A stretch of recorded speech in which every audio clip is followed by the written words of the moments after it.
Hi guys, we're going to go ahead continue our quadratic function unit.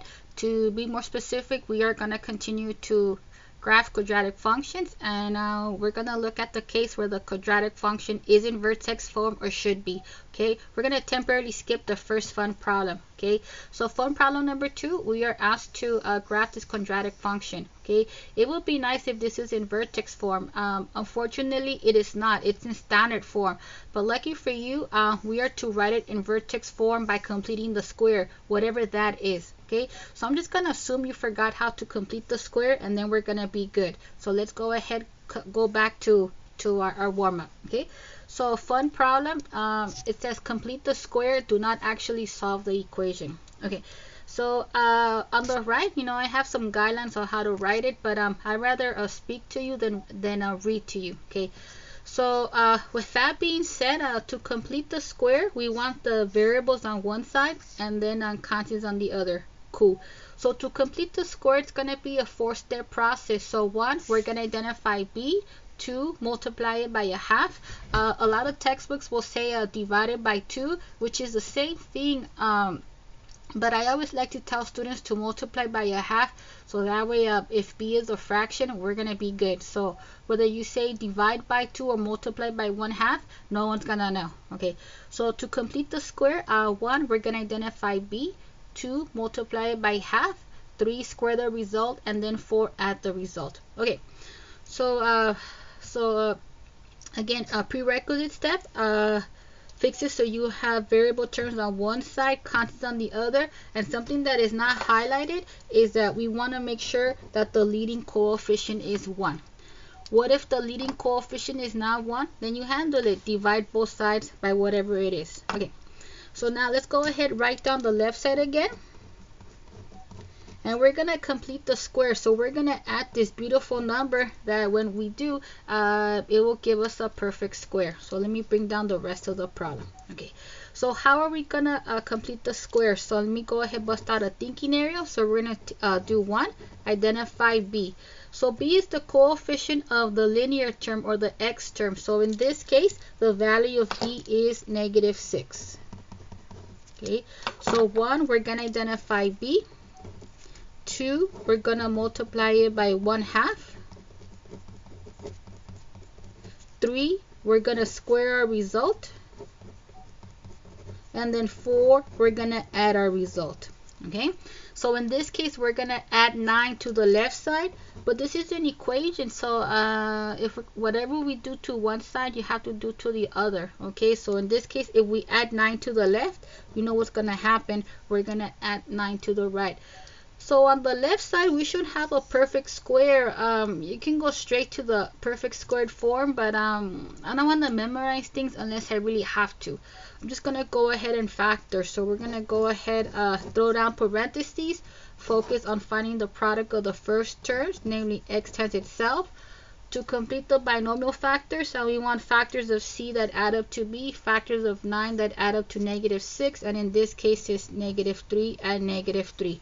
Product is 9, sum is -6, we're good. And then on the right side, that will give us 9. In this case, it's no surprise that the binomial factors are the same. They should be the same. And when they are, then we're going to use exponents for repeated factors. So now we have completed the square. So we have something squared.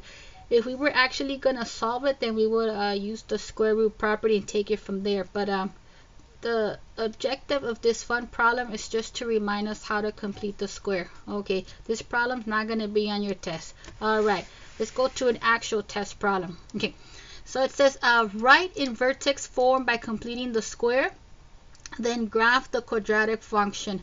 So notice how you're not given the green light to graph it however you want. So we can't use like transformations of the graph from the start. Okay, we need to write it in vertex form. So let me speak to myself, put it in vertex form. So a quadratic function is said to be in a vertex form if it looks like this, a times square of x minus h plus k, and we call it vertex form because this will allow us to quickly identify the vertex. So the vertex is given by hk, so h is the number that follows the subtraction sign and k is that constant term.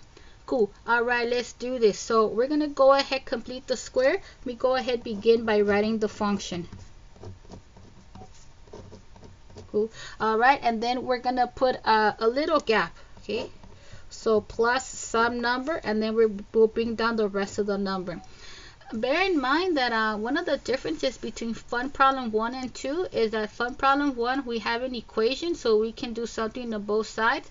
Right here we have a function, so we really can't do something on both sides. Well, technically you can, but if you add junk to the left side, then you're gonna have to remove it. So I'd rather not do that. Okay. So let's go ahead, complete the square. So again, it's a 4-step process. So 1, we're gonna identify b. 2, multiply it by a half. 3, square the result, and then 4, add the result. So b is always the coefficient of the x term. So in this case, b is -6. And then so to complete the square, 1, identify b. 2, multiply it by 1/2. Yeah, it's a slow process. 3, square the result, and then 4, add the result. And the question is, do we have to show this on paper? I mean, speak to your instructor. I know you can do this in your head, like, oh, multiply this by a half, squared, cool. But if you're taking notes, I recommend you write everything. There's no such thing as I wrote too many notes. Okay. All right. So we're gonna add 9 to supposedly both sides. Okay. So we're gonna add 9 to the right. And I guess you can add 9 to the left, but if you add 9, then you're going to have to remove it by subtracting it, and we don't have time for that. We can't just add 9 and move on, because then we're changing the function, okay? So this is how it's going to go down. We needed to add the 9 to complete the square, but then we're going to say, just kidding. You know, we're going to remove it. You know, what do they say? I give it, I take it, something like that. Yeah, I'm not going to stick to English sayings. They don't really roll off the tongue for me. All right, so whatever you add, you gotta remove it right away. If not, then you're really changing, then you're gonna change the function. But if you add it and then remove it, then we're still back at the original function, which is x squared minus 6x plus 1. So let's go ahead, group the first 3 terms so we can have a perfect square trinomial. So x squared minus 6x plus 9. I'm going to go ahead, copy from the earlier fun problem, and that will give us x minus 3 times x minus 3. The sum of the constant terms will give us -8. So again, it's not a coincidence that the binomial factors are the same. They're supposed to be the same because they wanted to have a perfect squared. And if you're a little bit nervous and you're like, I don't know what this factors to, I'm going to fill you in a secret. Whatever half of b is, that's what you're going to put in the parentheses. So if half of b, or 1/2 times b, whatever 1/2 times b is, that's what you're going to put in the parentheses. So if 1/2 times b is -3, you got it, x minus 3. If 1/2 times b equals +3, then yeah, it will be x plus 3 on both. Okay, so let's go ahead, use exponents for repeated factors, and that will give us square of x minus 3 less 8. Cool. So we satisfied the first part. Right in vertex form. It's in vertex form. Cool. What technique did we use? By completing the square. We completed the square. Cool. So that's going to be one answer. And it's always nice if you box your answers. So not only that, they want us to graph the quadratic function. So at this point, you can use transformations of the graph. You know, this is from the square function. We shift 3 right and then 8 down, and then you're good to go. But again, I want to give you an alternative. So in this case, what is the vertex? So the vertex, let's go ahead, write down vertex form. So we have a times the square of x minus h plus k. The number that follows the subtraction sign is -3. I'm sorry, the number that follows the subtraction sign is 3. So in this case, that will be 3, comma, constant term is -8. Okay, so the vertex is given by 3, -8. Let me go ahead and do a table of values. So the first one will be a 3, and the output should be -8. If you don't trust yourself, then you can just verify it, you know. F of 3, 3 squared minus whatever. You can do the math. Okay, so let's go ahead and locate this. So the vertex is given by 3, -8. And then the question, I totally forgot because I'm a little bit nervous. Me and this YouTube don't really get along. Okay, so before even completing the square, it's always nice to have a sense if the parabola is gonna open up or down. So we're gonna look at the leading coefficient or the value of a. The leading coefficient is 1. To be more specific, it is positive 1. Okay, just positive. And how is that gonna make me feel? Oh, happy. Okay, so when I'm happy, I smile, so our parabola should open up. So when we do the math, this bad boy needs to open up, else I'm gonna start crying. Okay, so then we're gonna go ahead draw the graph of the axis of symmetry. So again, the axis of symmetry is the vertical line that goes through the vertex. Are you gonna get dinged if you don't graph the axis of the sorry yeah, it's hard for me to speak and hold this ruler and try to move my pencil at the same time. You should try it. All right, cool. The question is, are we gonna get dinged if we don't graph the axis of symmetry?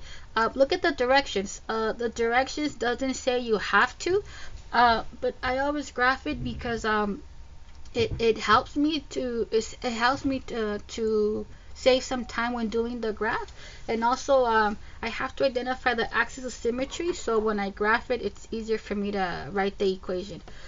So this vertical line goes to 3 on the x-axis, so this graph requires that the value of x always equals 3.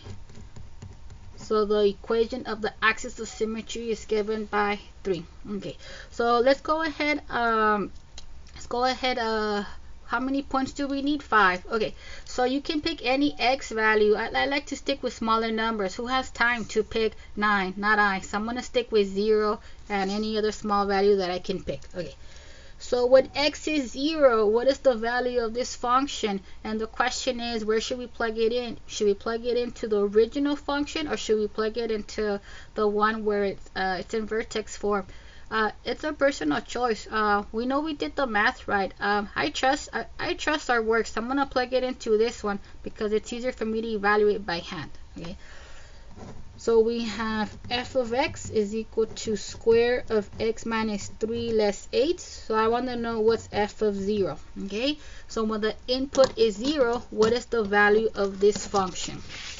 Okay, so that will give us square of 0 minus 3 less 8. That will give us negative 3. We got to square it. Square of negative 3 is 9, and that difference will give us 1. So let's go ahead, lock it in. So we have, where am I, 0, 1. So we're going to stay put and then go up. So we need at least 5 points. We're not overachievers, so we'll just do 5 and go. Okay, so we can do the math for a third one, or we can just use the axis of symmetry to reflect it.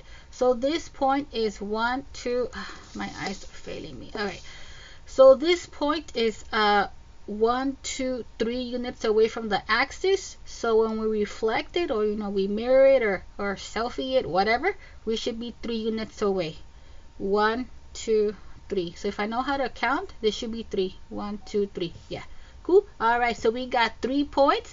We're just gonna do the math for one more and then reflect it about the axis of symmetry for our 5th and final point.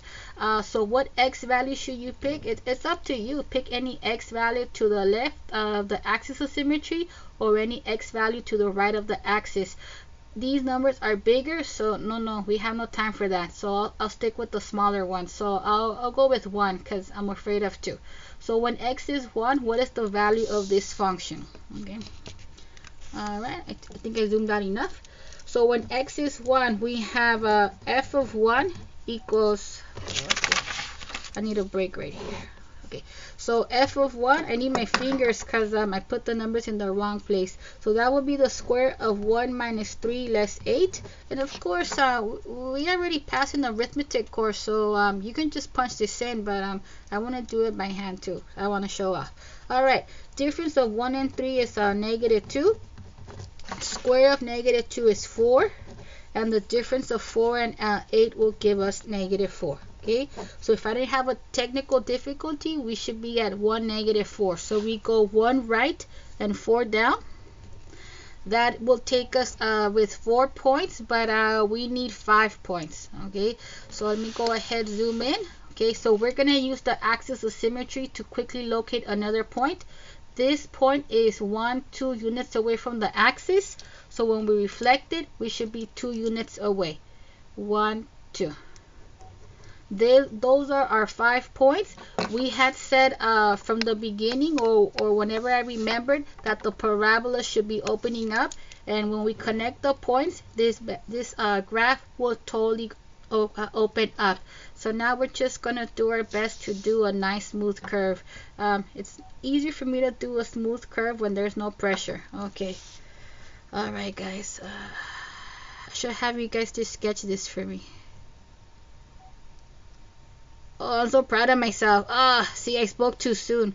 That's what happens when you get a little cocky. Alright, yeah, that is ugly. Good thing I already passed this class. Okay, so I'm pretty sure your instructor is going to be cool. I like to tell my students, it's okay, we're not Picassos. Just show me how. Just let me know that you know how to do this, okay? And if your hand gets shaking, we're good, okay? But speak to your instructor, because maybe you won't be good with your instructor. Okay, so I think we nailed everything. Let's just make sure. 1, we have to write this in vertex form. Done. How? By completing the square. That's exactly what we did when we added the 9. We have to graph it. We did. We have to locate at least 5 points. Nailed it. Identify the vertex. Well, we wrote it right here, but this problem is presented as a fill in the blank. So let's go ahead, write down our vertex, which was 3, -8. The axis of symmetry is given by the equation x equals 3. So remember, the popular mistake is that students will just write 3. But last time I checked, 3, the graph of the number 3 is not a vertical line, but the graph of x equals 3, the equation, is a vertical line. The domain, what are the x values that are used to create this graph? So it looks like we're grabbing all the negative x's and all the positive x's, so we're going from negative to positive infinity in interval notation. So, and then for the range, those are going to be the output for the y's. Okay, so the y's, we go from bottom up. So the lowest value on this curve, this is the vertex. What was it? 3, -8. The lowest function value is -8, and the highest function value is a line, but we're going towards the positive direction. So it's going to be the interval from -8 to positive infinity. Okay, so range, interval from -8 to positive infinity, where -8 is included. So we're gonna put bracket. Fantastic. So okay, so that's 2 problems down. We got 4 more to go. Thanks guys.